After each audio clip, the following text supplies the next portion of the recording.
Hi there. I have heard from a number of you who are trying to figure out how do I recruit my Alpha team this fall. And I just want to whiteboard this with you for the next few minutes.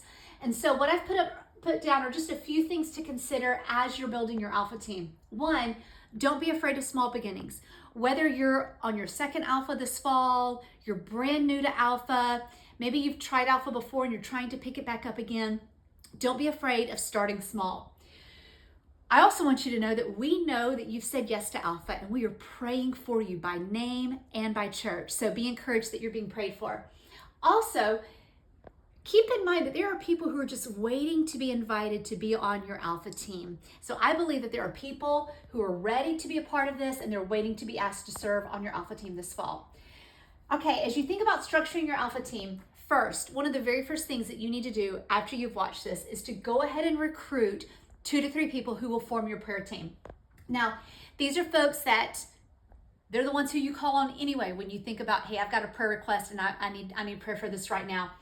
Think about 2 to 3 people who can set their alarm to pray during your weekly Alpha course. You can text them prayer requests. Your prayer team, they can be on site during your Alpha night, or maybe they're just praying from home. But go ahead right now and begin to think of who are your 2 to 3 people and go ahead and recruit them. Now, Alpha leader, chances are high, that's you. That's why you're receiving this. You're leading the way with your Alpha.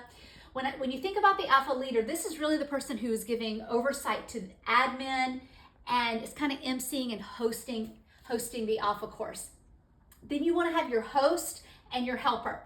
Now, what we say at Alpha is your host needs to be a believer. Your helper doesn't have to be. So essentially, your host is the one who could also be the Alpha leader. And then your helper could be the person who leads hospitality.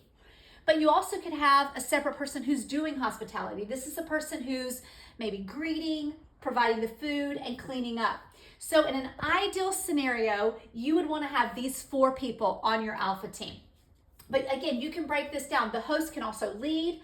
The helper can also do hospitality. So I've broken it down a little more. If you've got 2 people, you're serving up to 12 guests. That's their roles. If you've got 4 people, you can serve up to 24 guests, that being their roles, and you can see how that just grows and grows. A few questions that I just want to throw your way for you to consider is how many people do you want to reach? You want to build an Alpha leadership team that will support how many people you're trying to reach. So again, you want to reach 50, you need a team of 10. If you're reaching 6 around your kitchen table, you just need 1 more than you. But here are a few questions to consider. Who is evangelistic that could join the team? Who are those that are bringing new people to church? Who's new to faith that's joined your church or has just been baptized? These would make great helpers. And then who has 2 to 3 hours that can pray, do admin, and even help you with your food? Announce this at your church. Rotate your staff through Alpha. Consider people who want to do Alpha even just one time, and then consider people who are taking a break from maybe doing weekly church leadership that just could step in and serve you on your Alpha team.